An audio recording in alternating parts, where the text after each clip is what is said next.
Hey, how you guys doing on this Monday night? Yes. Okay, so for those of you who do not know me, my name is April, and I go by Cosmic Homegirl. That is my channel here on YouTube. And my astrology is under indigomoonastrology.com. That is my website. That's where you can get readings from me. And I'm going to be showing you guys just some quick little things to look at with compatibility in astrology. Hey, what's up, Richie Mel and Kayla? How are you guys doing this evening? So yeah, I'm just gonna show you guys just a few little things that we look at in astrology for compatibility. And I did post some things on my Facebook and on my Instagram. If you're not following me on any of those, go find me under Cosmic Homegirl. The info is in the info box to where you can find me. And some of you guys requested like some celebrity couples that I look at, so that you've been curious about. So I do full on synastry readings, right? That means I take a look at each individual and their capacity for love and relationships, what they like, what they don't like, what they attract, what they're like, ooh, no, that's a deal breaker, you know? And then I look at the couple together and I give a horoscope. So that's a reading that I do. It's really long. It's usually like up to 90 minutes that I offer on my website. And I take a really deep look at a couple. But I also, right now, I have a little sale going on and a little quick compatibility reading that is much shorter. It's only 40 bucks, okay? And I'm only offering it through June 24th. Okay, through June 24th of 2018, to where I look at the three best and the three most challenging placements that you have in your synastry, in your relationship with another person. So the ones that stand out the very most, that are the most important, that's what I am looking at in these readings. So they're much quicker. They may be up to, I mean, I talk a lot. I talk a lot. I give a lot of info. So they may be, anywhere from 15 to 30 minutes long, versus 90 minutes for a full on relationship reading. But just so you can like dip your toe in, with astrology and compatibility and see what it says about you and a relationship partner or a love interest. So go to my website, indigomoonastrology.com, where I'm offering that right now. The info is below. And also, I do offer love and romance readings where I look at you as a person, like one person. If you're single, for example, or even if you're not single, you just want to know, why do I attract certain people? Why do I see these repeated patterns in relationships of like who I end up dating? Why do I, you know what I'm saying? Like, what's up with my attraction? And what is it that my chart says that I need in a relationship? Sometimes wants and needs are different depending upon your astrology chart. So what I do is I take a really deep look at that for one individual person. And I also give a horoscope at the end to tell you when are the most probable times that you may see some changes in your relationship status. That can mean love, finding love, marriage, something major or something minor. I will let you know what's forecasted ahead for you. So that's what my love and romance reading is. And that's also on my website. And I'm offering $25 off of that. That's like about 30% off of that right now, only through this week, which is through June 24th.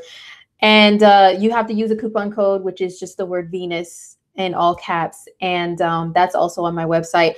So in honor of that, I am just going to demonstrate for you guys just some little things that we look at with love. So once again, you guys, I asked what celebrity couples you guys were curious about. So I'm going to look at a few of those and just show you guys what I see and what I look at. Let's just kind of demonstrate like what I would look at in any of those readings that I give too. So yeah, don't forget the sale is only through June 24th, you guys. And the reason why I'm doing this is because right now Venus is in Leo, and Leo is a sign of romance. Okay. And it is like Venus in Leo is I think is one of the best Venus energies to be in, like as a transit, in love, in somebody's birth chart. I think it's a really good Venus placement too, because it's all about really doing things to show that you appreciate someone. It's all about like the extravagant, you know, the like giving gifts to people, seeing a smile on their face, giving them compliments, showing them appreciation, and yeah, getting the same back. Granted, yes, there's a downside to Venus and Leo. It could be too extra, too demanding, and expecting of things and wanting people to worship them. And, you know, the list just goes on.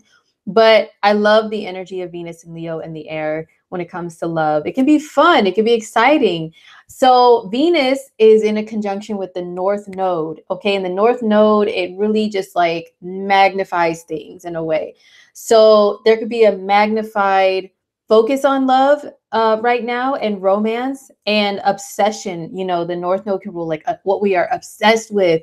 And if any planets are like in a conjunction with that, then we can be like really obsessed with love and romance right now. And they are forming an opposition to Mars in Aquarius. And Mars is also associated with relationships, dating, love, and everything, because it's how you like actively pursue someone. What is your drive like, you know, in relationships? And Venus is feminine energy and Mars is masculine energy. And you know, so these are opposing each other. They're conjunct the nodes, and then they together are squaring Uranus and Taurus. And Uranus can rule like sudden changes that are like crazy things, sudden breakups. You suddenly meet somebody, you get into a love affair, like, you know what I'm saying? There's really crazy things that can happen when Uranus is involved. So yeah, this is just like a really neat configuration. It can cause some crazy things that are not so cool, but it can also show like some little whirlwind love affair romance things, you know. So anyway, it's a really dope configuration in the sky that's going on this week. So yeah, so I have also my sale because of that. But anyway, let's take a look at some relationships, some celebrity relationships. I think about like 4 or 5 of them in front of me that I pulled up their charts, and I have some notes. But if I have any time in the end, I don't want to make this video too long. But if I have any time in the end, like, you know, if you guys have any other couples that we can just like quickly discuss, let me know. And if you guys see anything else in the charts, you know, let me know in the chat or in the comments, because like I said, this is like, I'm gonna look at things quickly, you know.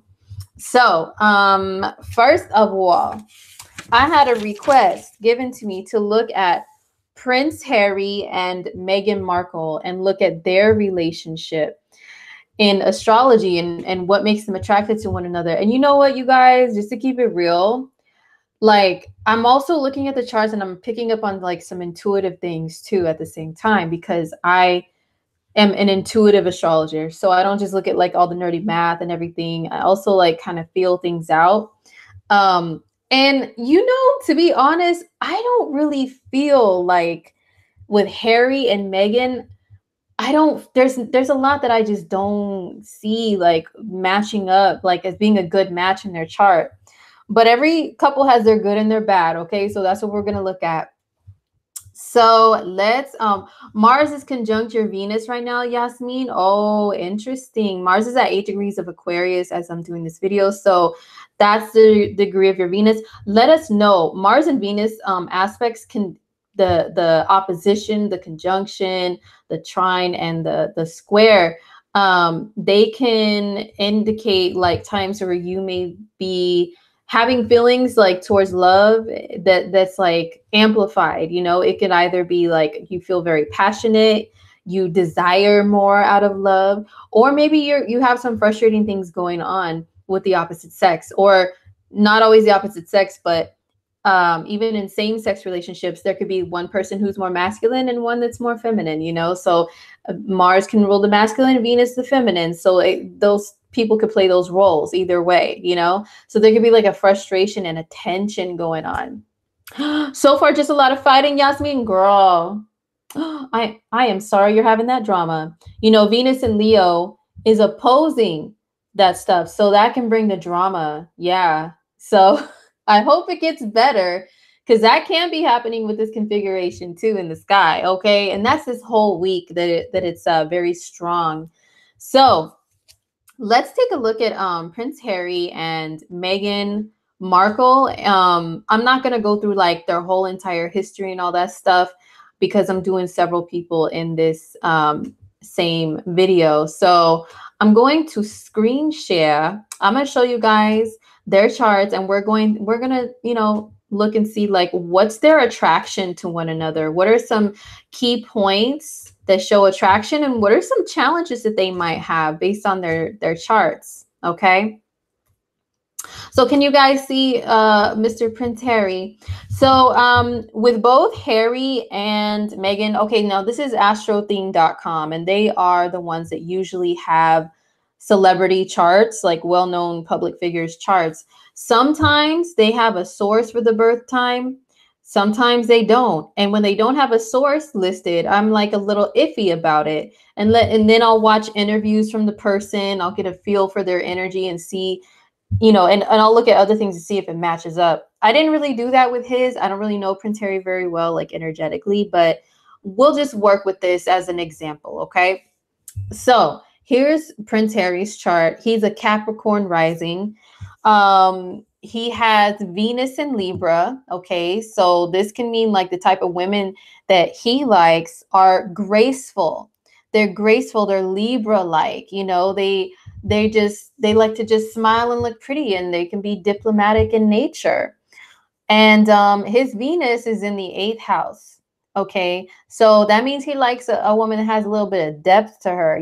She could be a little she's like, she could be kind of deep too. And I know that's an interesting mix, because Libra is very surface level, very superficial, very just like, hi, I want everyone to like me, and do you think I'm pretty? But then when it's in the 8th house, it gets a little deeper than that, right?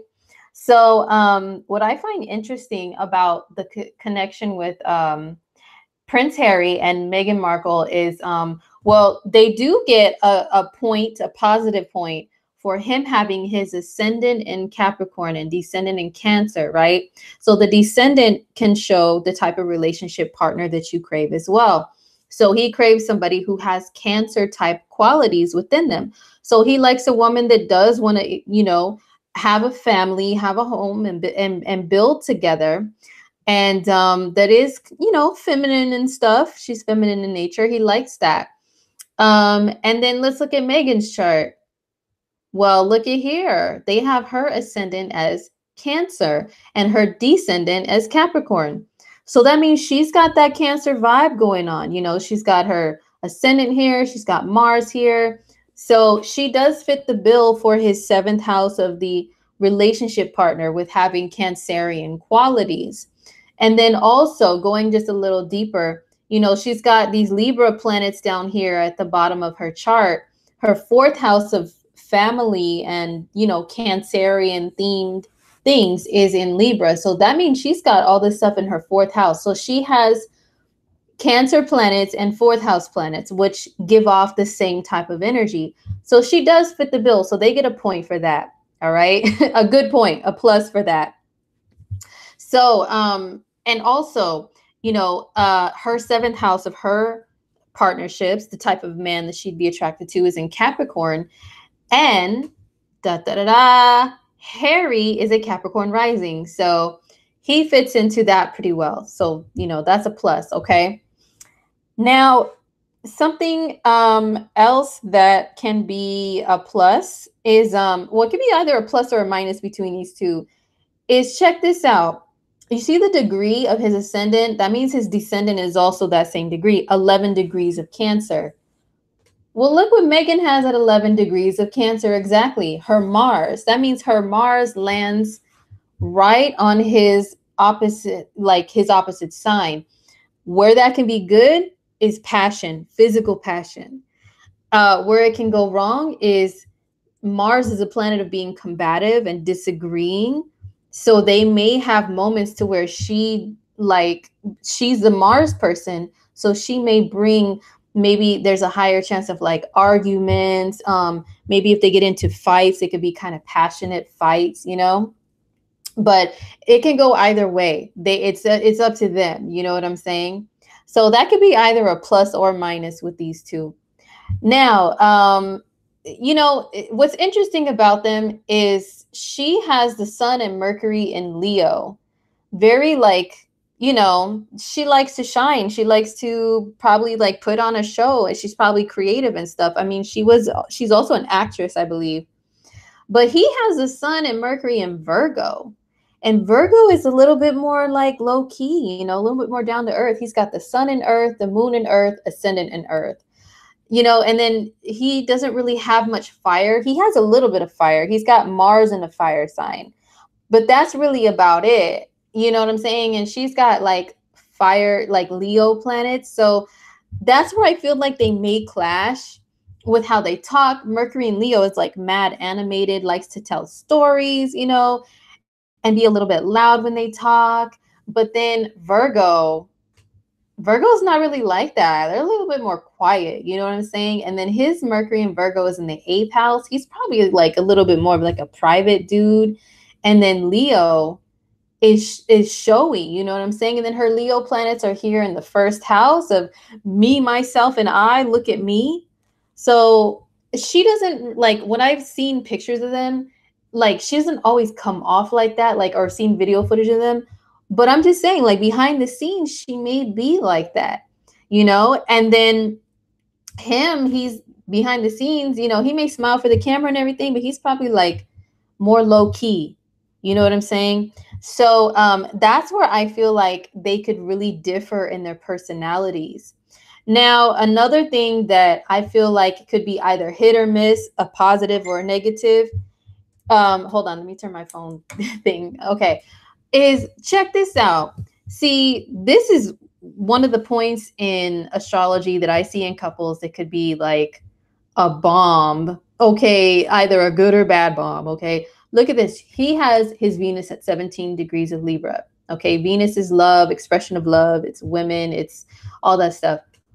She has Pluto at 21 degrees of Libra. His Venus conjunct her Pluto. You know, this aspect, I've seen it and I've experienced it personally. Okay, that can make somebody controlling. That can make the both people actually kind of controlling and kind of jealous. That's something that I feel like they would have to worry about. Granted, it could give a really bomb connection that is super intuitive, like you can dig into each other's minds and souls, and it can really bond you together to where you feel like you can't let each other go very easily. But at the same time, it can cause this crazy jealousy, you know? So I think that's something that they would probably have to kind of worry about. And, you know what I'm saying? The good thing about his Venus being in Libra is it lands in her fourth house. And I think this is a strong indicator of people that want to get together on a serious tip rather quickly.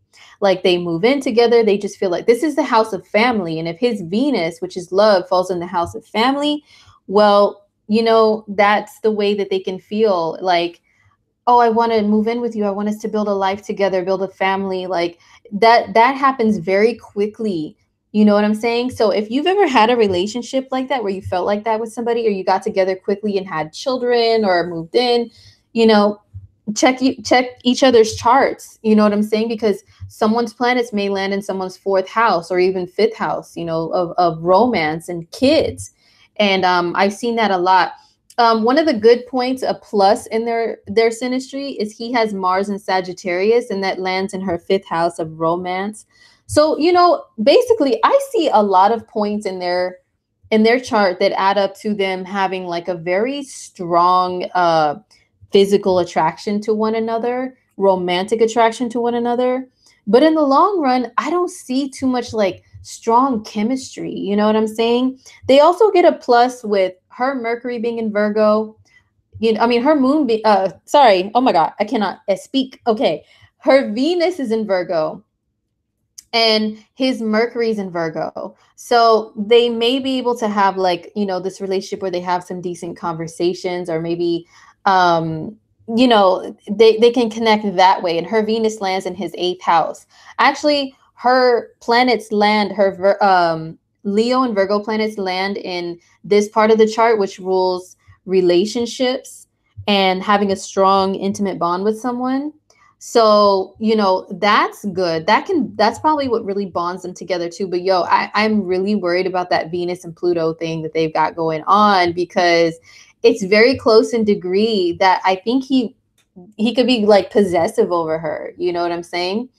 So, yeah, that's Harry and Meghan. But other than that, they have a lot of differences in their personality, I believe. Like, I really think that there's not like too many like, oh my gosh, me too, we're so much alike. But you know what though? Like, when there are differences, when there's differences like that, it's up to the couple if they're willing to work through them and find a common ground with anything compatibility. If you are willing to compromise and stuff, which if someone's planets land in another person's seventh house, there's a greater chance of you guys wanting to compromise with one another and feeling like you'll stick it out in the relationship. So despite their personality differences that they have a lot of differences. I think that could be a bonding glue, that keeps them together.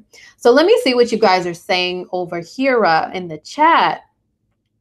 What's up, Satara? Thanks for coming through. Good to see you here. What's up?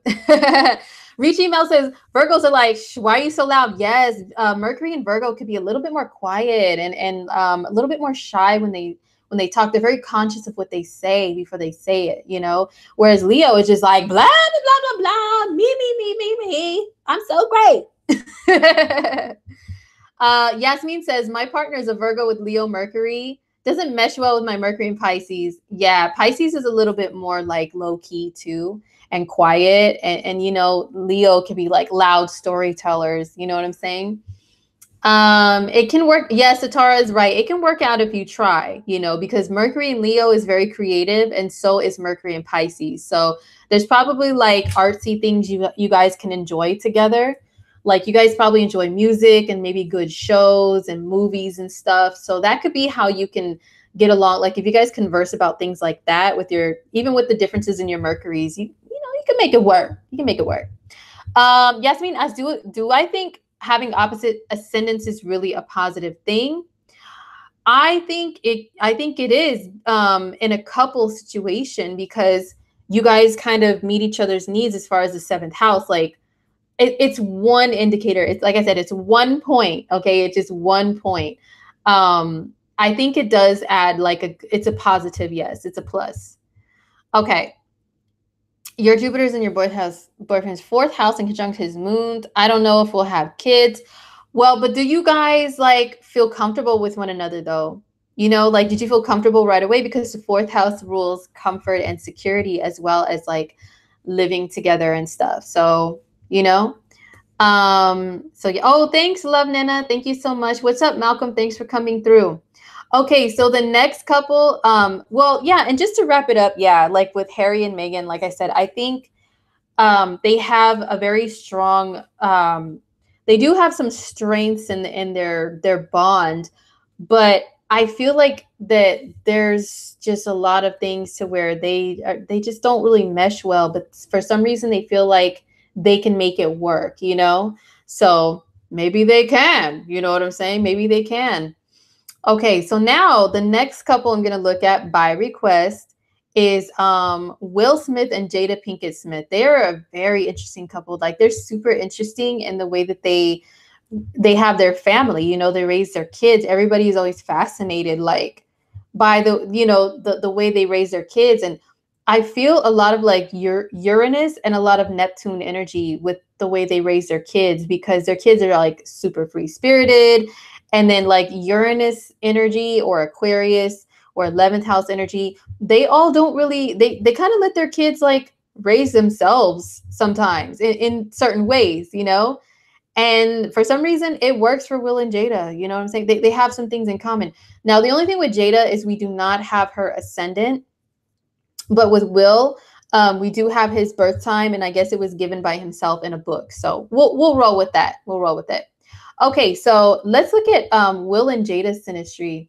And of course, hey, I'm just doing some really quick things. So if you guys see anything else, let a ninja know. Drop it in the comments or the chat.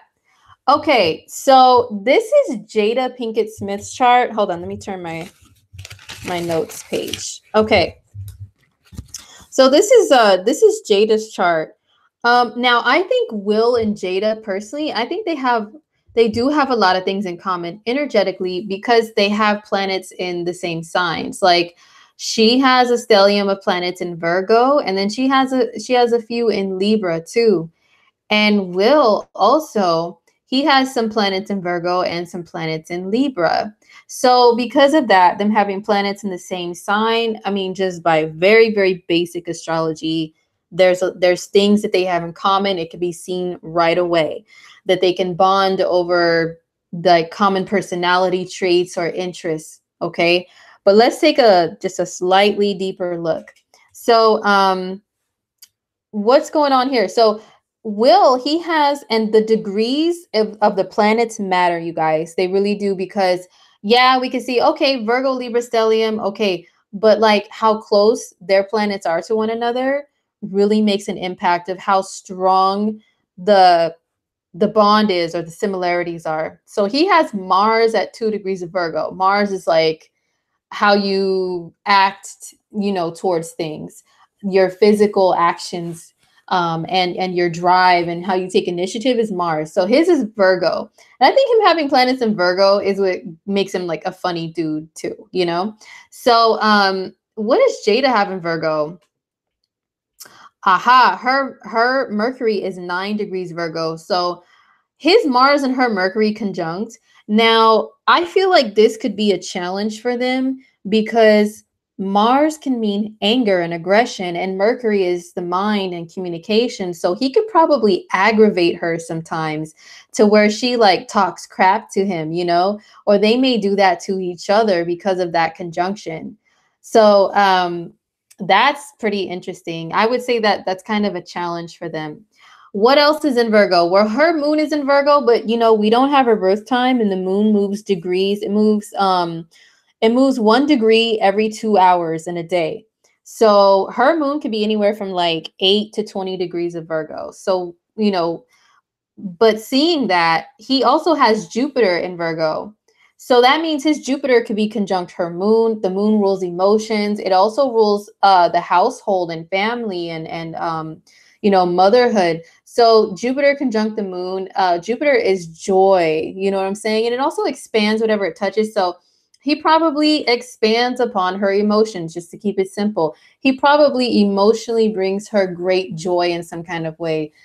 Jupiter is jovial. So, and the moon is emotion. So he does give her some jovial emotions. I think they have a lot of like hot and cold points in their relationship, to be honest. So, yeah, the Mercury and Mars is aggravation. The moon and Jupiter, he can probably like whatever emotions she's feeling, even if they're not good emotions, he can probably expand on that sometimes too and like blow them up for her, just by their energy exchange. Um, so that can either be a plus or a minus. All right. Now, also, he has Pluto and Uranus in Virgo, and they are at the 23rd and 29th degree. Well, what does she have around that degrees? Her sun is at 25 degrees of Virgo. So, because of that, her sun conjunct his Pluto and Uranus. Well, Sun conjunct Pluto in synastry. Once again, here's a Pluto contact that can make people feel a really deep soul connection to one another. But it can also bring out some jealousy, though. You know, go away. Remind me tomorrow. Okay, sorry. It can also bring out some jealousy in people. It can also bring out control issues with it being the sun, which is a masculine planet. It rules ego and the will to do things and stuff. And then Pluto is like power. So they may have a little bit of power struggles between each other sometimes. But then the sun and Pluto, like I said, it can also bring like a really deep bond. Now, Will has the sun conjunct Uranus in his own chart. So he's already a little wacky, a little out there with his ideals. And I think this also makes him a great comedic actor, like on the personal tip.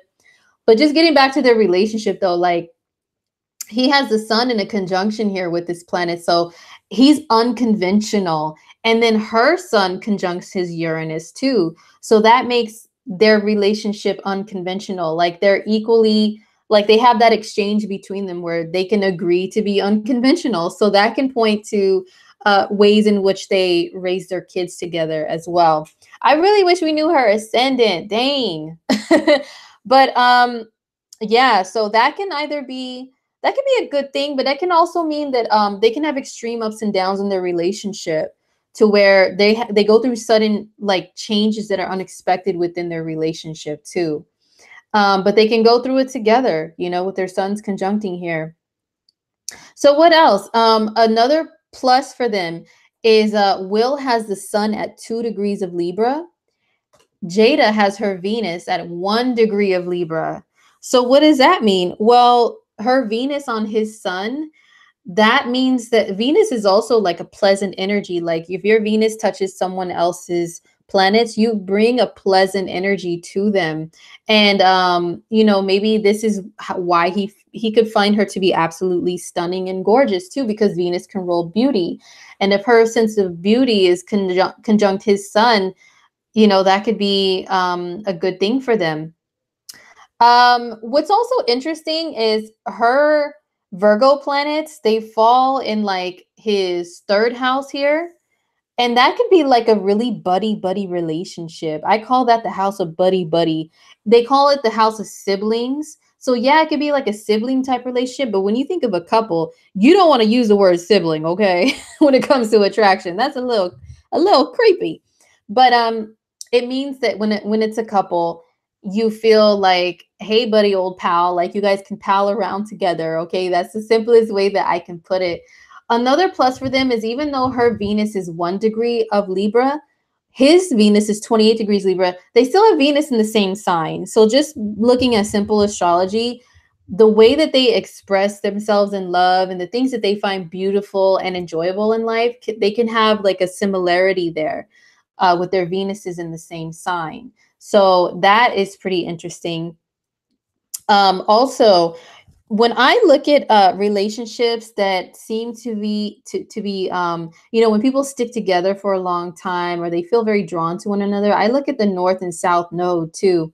Now, unfortunately, Astro theme is whack. They don't show the south node for some reason. They need to get with it, okay? But if his north node is 9 degrees of Aries, the exact opposite of that would be the south node in 9 degrees of Libra. And that means that Jada's Venus it's kind of far away, but it still kind of conjuncts his south node. So when there's someone's personal planet conjunct another person's south node, they do feel a sense of familiarity with that person, and there's a possibility that they could have been together in a past life, depending upon what planet it is, or they could have just been a part of the same soul family. You know what I mean? And also, her Lilith is conjunct his south node. You know, I have seen and experienced this, you guys. And Lilith is a planet of uninhibited passion sometimes, you know, where you feel a little naughty towards each other. So they could have had, and it's like sometimes like what's forbidden. So maybe they had like a forbidden love affair in their past life, you know, since this is conjunct his south node. You never know, you know. I'd have to like listen to more interviews of them talking about their relationship to get a feel of that. But hey, sometimes that could be a bonding thing for people, you know, whether it's good or bad. But you know, some differences that they have is her moon is in Virgo and his moon is in Scorpio. So he's but the thing is, you know, he's got a moon in Scorpio, so the way that his emotions, they run very deep. Even though he could be a very goofy, outlandish guy, his emotions run deep, and he could probably be kind of jealous himself, you know, when it comes to his woman, with that moon in Scorpio. But she can understand his level of depth, I believe, because she has her Venus conjunct Pluto and her sun conjunct Pluto. Pluto's a ruling planet of Scorpio, so whatever planet it touches gives it a scorpionic quality. So I think that's, you know, even though their moons are in different signs, the way that they actually react to things emotionally may be different, but they can understand each other because of that Pluto and that Scorpio combination. So that's like just a few quick things that I would that I see with Will and Jada. I think personally, I think that I think they have a little bit more bonding factors than the last couple that we looked at, that keep them together for a pretty long time and having like a passionate relationship. But let me see what you guys think. Let me see. Will and Jada, yeah, they're very interesting. Strong and silent personalities. Yeah, they're not super like rawr out there in the media, but they get messages out there very strongly about what they believe in and how they do their life and everything. But they're very mellow about it. And I always picked up Aquarian vibes from Jada, and now I see why, because she has Mars in Aquarius. So yeah. Oh, you and Jada Jada and Tupac's synastry. That is interesting to look at. I've been curious about that too. I'm surprised I've never looked at it. I know that they were born only a few months apart. So they both have the North Node and Mars in Aquarius. So they both were here to be revolutionary in some kind of way. Tupac's was on a whole different level, but he had like messages that are very Aquarian to give to the world, and he was like very forceful with it. She's not like super forceful, but in a way it's like she shows like how she's raising her kids. I think that's how she's putting her North Node in Aquarius and Mars in Aquarius mission out there, because her kids are like very free spirited, and they're like off the wall, like, you know what I'm saying? There's a lot I could say about that, but yeah. You have this with what do you have with your man, Yasmin? Please share. You heard Jada and Will have an open relationship. That's another thing I forgot to touch on. Now, Uranus, I find that when there's Uranus, Neptune, or Neptune involved in really tight conjunctions, that can give people unconventional ideas about life in general. With them, maybe that is their relationship. And then she has Mars in Aquarius. So sometimes Mars and not all, so don't quote me on that and be like, well, I haven't.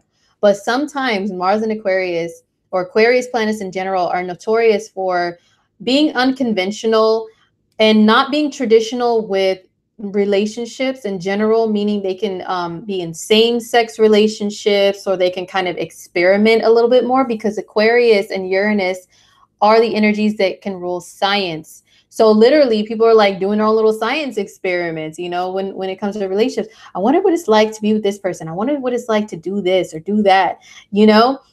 So with her having Mars in Aquarius, she may be experimental. And then their Uranus conjunctions with their suns and stuff like that, they can kind of be that way with relationships. Maybe have an open one. Look at their kids and how they raise them. A lot of stuff is so controversial, where people are like, that's not the traditional correct way you should raise your kids. But all that Uranus energy between them, they're just like, they're in their zone, and they're in their own world doing their thing. So yeah. Let's see. What does his chart say about why he looks like he's always about to cry? Oh my God. Poor Will. Leave little Will alone. Why he looks like he's always about to cry? It could be because he has a Scorpio moon in the 4th house. The 4th house corresponds to Cancer. Cancers are the ultimate criers, like, outwardly. And all the water signs could be crybabies, but Cancer is a little more open about their crying. Scorpio tries to hide it. Pisces, I think, is kind of like either or, So maybe that's why. It's because of his moon placement. Look, leave little Willie alone. I'm not going to be picking at him and his appearance, okay? All right, let's move on to the next couple that people asked me about, to look at Drake and Rihanna. Somebody asked me, how come they didn't work out? They're both water signs. Well, that's only their sun signs, okay? So I'm going to, let me show you something in my Fire Marshal Bill voice. Let me show you guys why. Even though their sun signs are supposed to be compatible, why did Rihanna and Drake not really work out? Why didn't they really quite come together as a couple? Okay, there's a lot to be said about Drake. He's like all up in the news right now with his beefs and drama and baby mamas and kids coming out of the woodworks. Oh my gosh. I maybe I'll one day do like a whole thing video on like why all this is coming about. But just looking at him and Rihanna, so yeah, he's a 0 degree Scorpio sun, water sign, intuitive, sensitive. She is a 1 degree Pisces sun, sensitive water sign, intuitive. Okay. They both have their suns in air houses. Hers is in the 11th house, which is very Aquarian in nature. It's very nonchalant about a lot of things. His sun is in the 3rd house, which makes him somebody that's what can make him like a rapper and like express himself like verbally, you know? Express himself. Everybody does that. But you know what I'm saying? Like that's what gives him the gift of gab because the 3rd house is a house of communication and talking and speech and everything. So it's the 3rd house could be kind of nonchalant and kind of detached as well. However, his sun is conjunct Pluto in Scorpio. That's like double the scorpionic energy. So even though he can act like on the surface, 3rd house is very surface level. He can act like on the surface like he doesn't care and everything. No, this dude really deeply feels a lot of things, okay? And Rihanna's sun, like I said, is just hanging out in the 11th house, which is 11th house energy is kind of detached. It's more emotionally detached in nature. And her sun, it doesn't really make an aspect to Pluto, not by a degree at least, you know? So she doesn't like feel as deeply as he does like that. And also her Mercury is in Aquarius. Okay, Mercury is how you talk, how the manner in which you speak and which you think and express your thoughts. And it's an Aquarius in the 11th house. So she can be once again kind of a little kooky or kind of detached, and she wants to talk about world topics and lots of different things, and she kind of looks at things on more of a scientific point of view and everything. Drake's Mercury and how he communicates is in Scorpio, and it's in the 4th house, so that's double the sensitivity there. Okay, and her Aquarius Mercury is kind of like, oh, I'm allergic to all those deep feelings and stuff, you know? And his Mercury is conjunct Venus, which sweetens up the Mercury and how it communicates. Yeah, he can rhyme and everything, but and that Scorpio could be kind of cutting and biting if it wants to be and edgy and stuff. But if you notice, a lot of his rapping is sing song style. And then he does talk a lot about love and women and pleasurable things in life, you know? So he's like uberly sensitive, you guys. Rihanna, she's a Pisces, but don't let that fool you. She is not your average crybaby, super duper sensitive Pisces. The sun is the only thing she has in that sign, and it's in a very detached house, okay?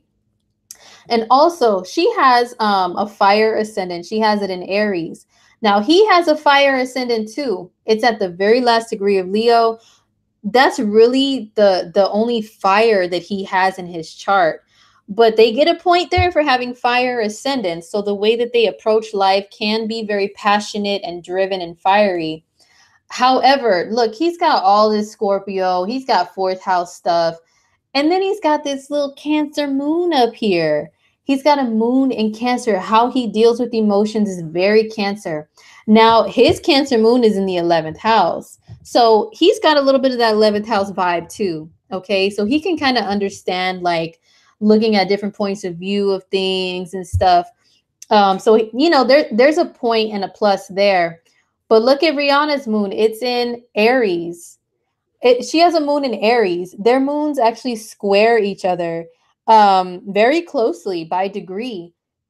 So while he's over here like crying and being mushy and stuff, she's kind of like, really, dude? And then she has Juno, which is like the ideal marriage partner asteroid, as they say. She has that in Aries. And so she ideally wants a very strong man. And she has Mars in a fire sign. Mars is men, for a hetero woman too. So she wants a very strong, fiery man, you know? But yet Drake, I mean, what does he got in fire? You know what I'm saying? Like he has Saturn and he's got his ascendant, but like the main core of like his personality is not like super duper fiery, you know? It's got more water in the mix than anything.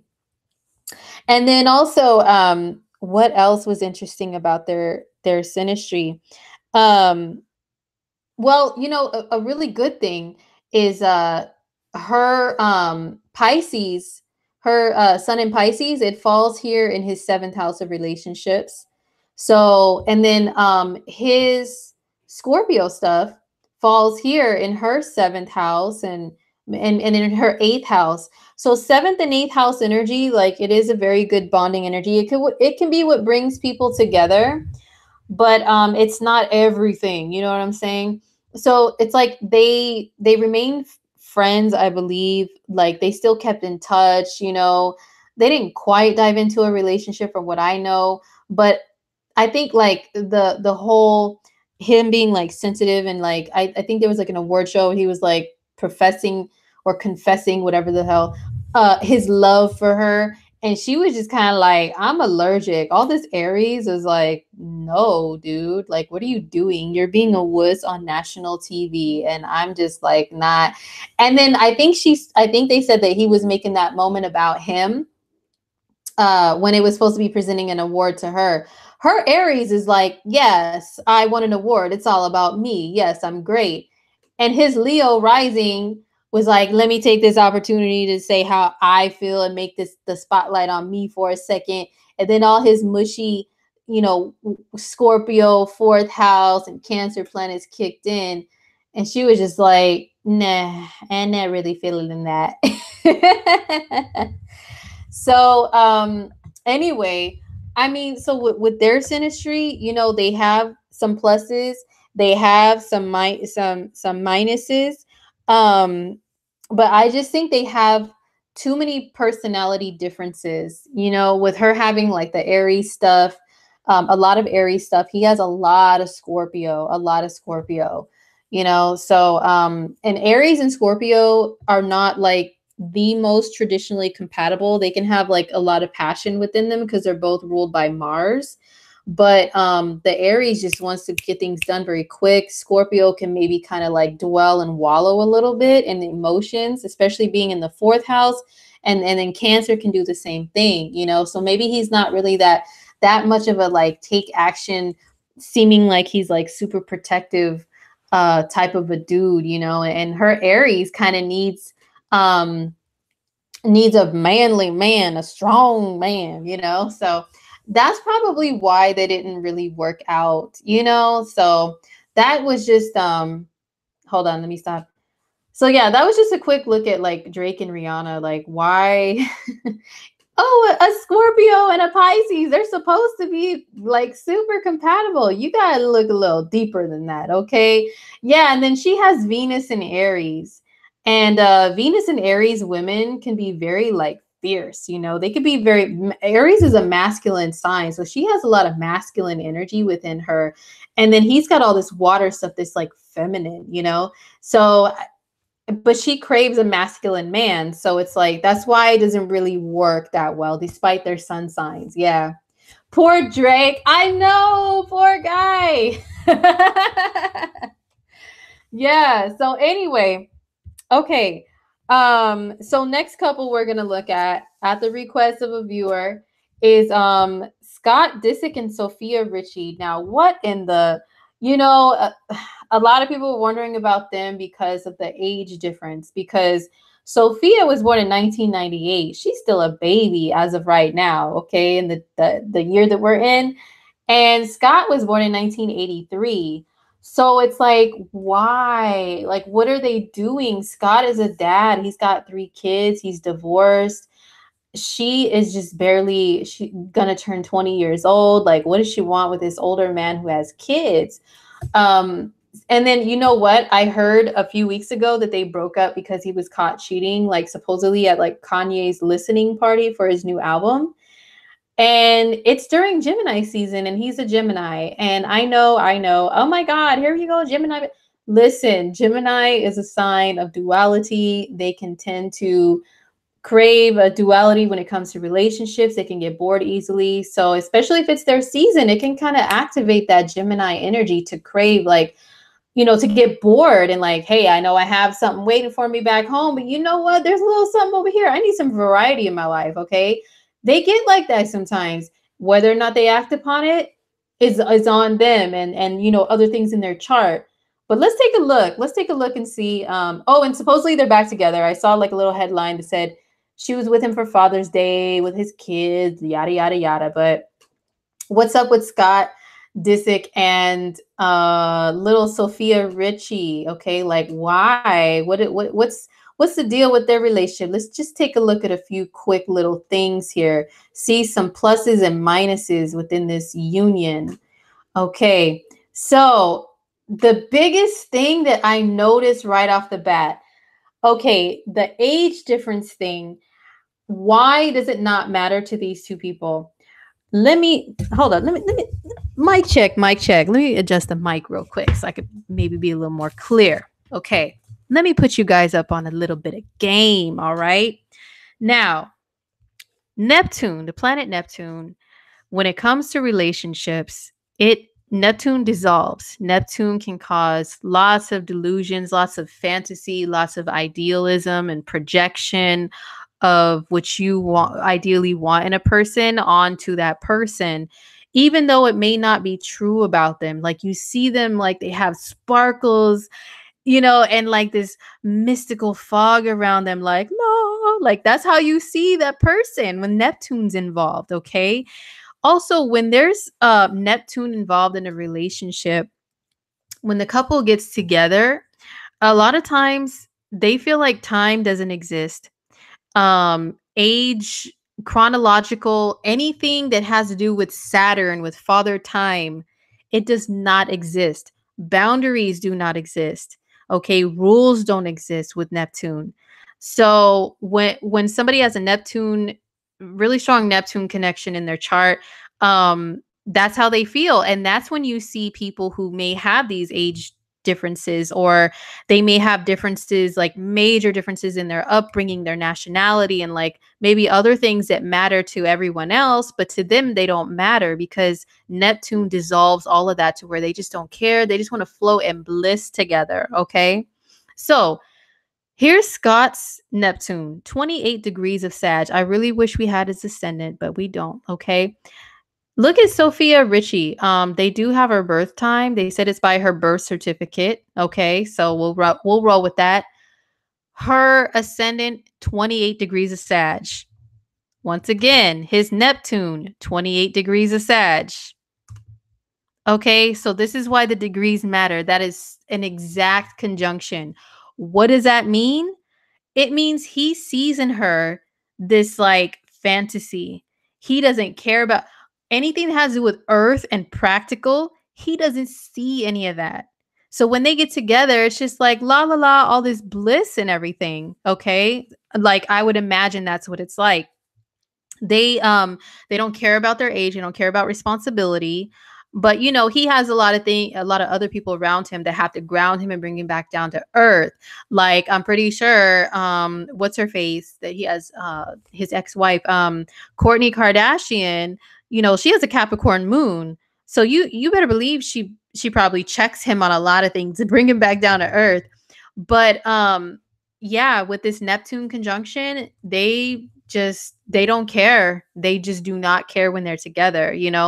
That's why they've been so, like, I guess, open about their relationship, because there's cameras around them, but they probably don't even see them damn cameras when they're together or even care. So that's a really big factor in this union that people are like, huh, what?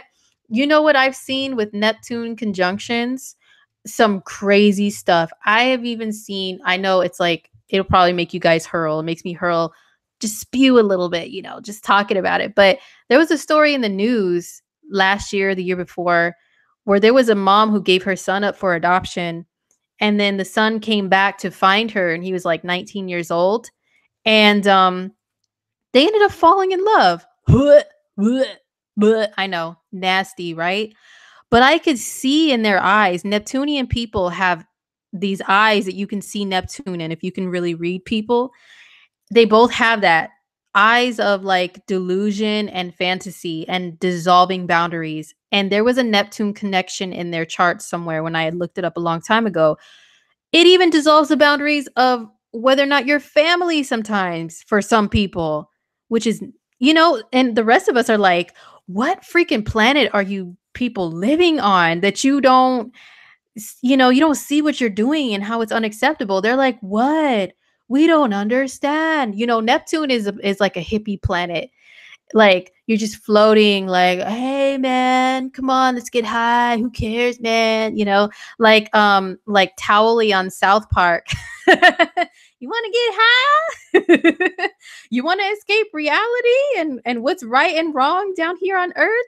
So anyway, I think I've beat a dead horse, okay, with that Neptune thing. So that's one factor in their relationship. Other than that, I don't see a lot of super hardcore compatibility with these two. I really don't. I mean, if we knew Scott's birth time, of course, we could be able to tell a little bit better where Sophia's planets land in his chart and things like that, but we don't. But just generally looking at, his Mercury is in Taurus. The way he speaks is very Taurus. It could be like slower in nature. And, he wants to talk about money and practical things. Her Mercury is the same degree, 16 degrees, but it's in Leo. So she probably is like an animated storyteller that's a little loud. And his Taurus probably looks at her like, you need to calm down. Like, why, like somebody said in the comment, why are you so loud? Like, it's not necessary to be that extra. So, but her Mercury is conjunct Venus, and Venus is the ruling planet of Taurus. So, maybe there is a little bit of like calming down of her Leo-ness with how she speaks, which could help them to get along a little bit better with how they communicate with one another. But still, those two energies, they square each other on the zodiac wheel, which means it's kind of a challenge. Communication probably isn't really that great between them. Also, their suns square each other. Her sun is at 1 degree of Virgo, and his sun is at 4 degrees of Gemini. Gemini and Virgo square each other on the zodiac wheel. Now, squares are challenges, but you can, if you really do the work together, you can make a square work, but it's just not easy. It's not easy. Your relationship will always be going through like annoyances with one another and things like that. Let's see. Where does Gemini land in her chart? Well, his Gemini planets, they land like right about here, but it like it's also like let me see, what degree is that? Let me count. 1, 2, 3, 4. Okay. So his Gemini and his Mercury and Taurus, they're like right here, which is the 5th house. This is the house of romantic feelings, like really feeling like a honeymoon with somebody. So that's probably what she feels when they're together, is that honeymoon type of a feeling and everything.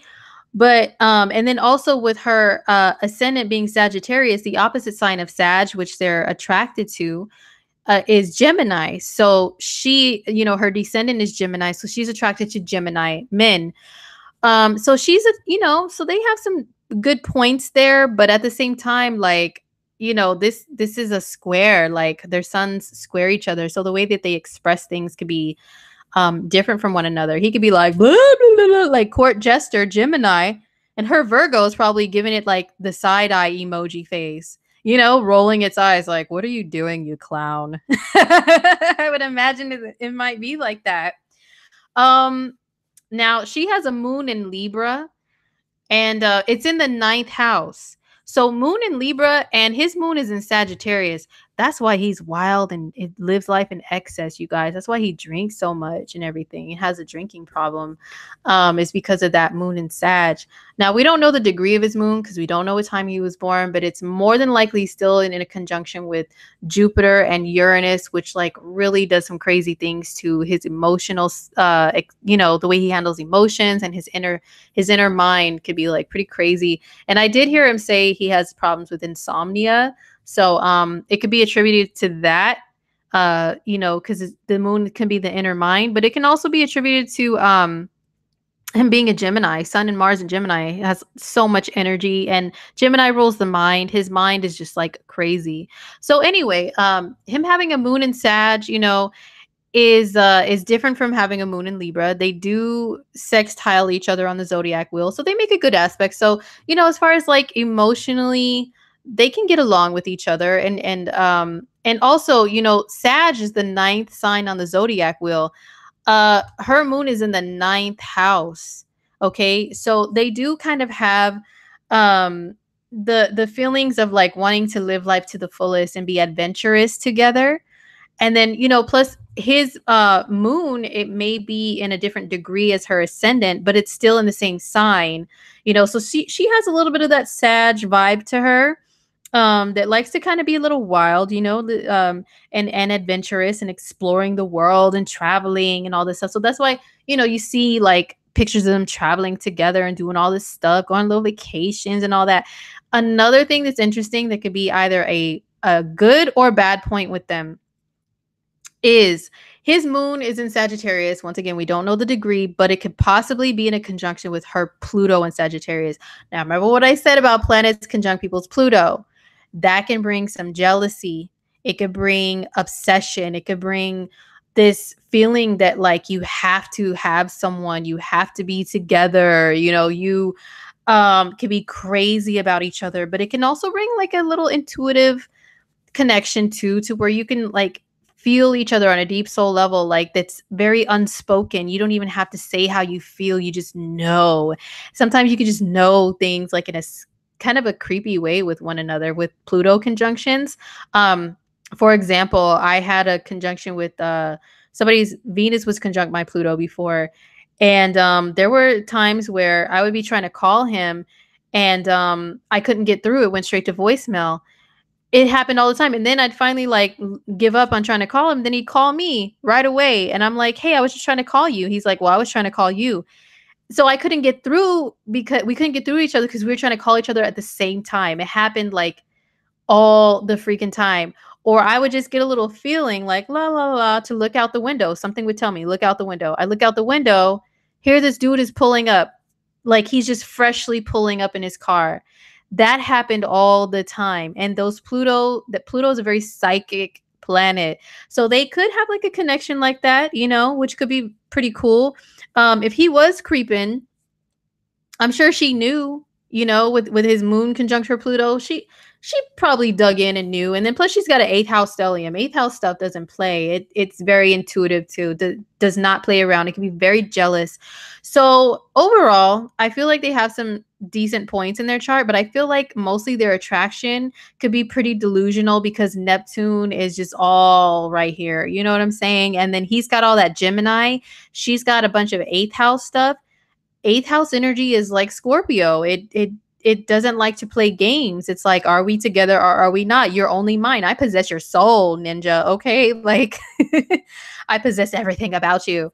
And Gemini is like this bouncy, do, do, do, do, do, catch me if you can. Hey, it's all a game. If you can catch, and then they catch you, you catch the Gemini and they'll be like, oh, haha, let's play. And then they're like, okay, I'm bored. Do, do, do, do, do. Then they bounce away, and it's like they're slippery, they're tricky. You can't always keep a firm grip on them. So I think her eighth house energy probably, tries to keep a good hold on him. And we'll see how long that lasts. I don't know how, hold on. I don't know how long he's been messing around with this little girl. But I think that because of the Pluto conjunction and everything, I think, and because of the Neptune thing, I just think there's like, I don't know. I just don't really feel like this is a good long-term thing. You know what I'm saying? I feel like it's like fun right now for them, and they're enjoying like a lot of passion together, but it's still very like, I think it's tumultuous, you know, especially when there's Pluto involved. It can be tumultuous. Okay. So let's see. Da-da-da-da. The Leo and Gemini North nodes, can they help with their relationship? Let me take a look real quick. So yeah, he has a North node in Gemini. And he has a South node conjunct Neptune. Oh, okay. So good point, Satara. Thanks for bringing that up. So he has North node at 25 degrees Gemini, South node 25 degrees of Sag. And then her ascendant and descendant are at 28 degrees of Sag and Gemini. So his South node is on her ascendant. That means, you know, this bond, that type of bond is kind of hard to break, and you are super magnetically drawn to people when you have that type of a conjunction. I had that with somebody, and there were other factors involved too that like made it even stronger, to where you feel like they could be a soulmate. I say that in quotes because a lot of people just throw that term around so loosely, and I'm just like, oh my god, really? Or like twin flame, and I'm like, I still don't know what the hell twin flame is, but I could tell you some soulmate feeling aspects, so where you feel like your souls are connected, and those nodes definitely make you have that feeling. Does that mean that it's meant to be forever and ever and ever? No, but it does mean that you guys are a part of each other's like soul journey and mission for some reason or another. But that's when we got to look at the rest of the chart for you to really realize, like, why am I with this person? What is the lesson for me to learn? What, you know, and then people who have those nodal conjunctions like that, you tend to make an imprint on each other's souls, you know, more so, I think, on the person who's receiving the conjunction of the other person's nodes, if that makes sense. I think they feel more of the imprint from the other person. So this is probably going to be a relationship that she is going to be like life changing for her. Like she will never forget it. She's going to learn so much from it, especially with her being very young. It can damage her probably, you know, but in a way that helps her to learn some lessons about relationships. So that could be a part of like the soul bond, not just like, oh, honeymoon. No, the soul bond, to where he's helping her soul to evolve into what it's supposed to be, but it may be through some pain though. You know what I'm saying? So that's a good point. Satara, for bringing that up. So yeah, thanks for bringing that up. Magnetic feeling, Pookie. Yes, it really is. I had that with somebody before, and they're no longer living. But I still feel a bond even in the from the other side. You know what I'm saying? So it's a very long lasting bond a lot of times with that nodal conjunction there. Very, very bonding, very magnetic. Simone, thanks for coming through. I don't even, what time is it over there, girl? Because I know you're in like Australia, I believe. So who were we talking about? We were talking about Scott Disick and what's her face? Sophia Richie, right? Was that you that requested? I know you requested somebody, Simone. You requested a couple, and I think I did look at them. I think I did look at whoever you requested. Oh, it's 1 p.m. It's 1 p.m. over there, and it's the 19th. That's crazy. That's crazy. Okay. So that's what I had to show you guys. I just wanted to show you really quickly, like, just what I look at in astrology. That's only scratching the surface. Like I said, like, when there's full on synastry readings, I look at a lot of different things. And I go through them like one by one by one. I look at the houses. I look at the aspects. I look at a lot of different things. When I'm doing these quick synastry readings right now, the ones that I have on a little special, I'm just gonna get right to the point, the 3 best and the 3 most challenging aspects. But I won't just say, well, this is what's good, this is what's bad. Okay, bye. I will give you remedies to work through the most challenging ones. Like and see what else is in your charts that can help with that. You know what I'm saying? So yeah, if you guys had anybody else, like there's like maybe one other couple that you want me to look at like very quickly, then I can do that. Can it be done without time of birth? Yes, because it's still an energy exchange between the planets. Of course, having the time of birth, it adds an extra layer to where we can see the houses in which planets fall in, you know, what areas of life that someone else lights up for you. We can see that, but we can still see like how you communicate, how you love, how you process emotions, you know, all the planets, even without a birth time.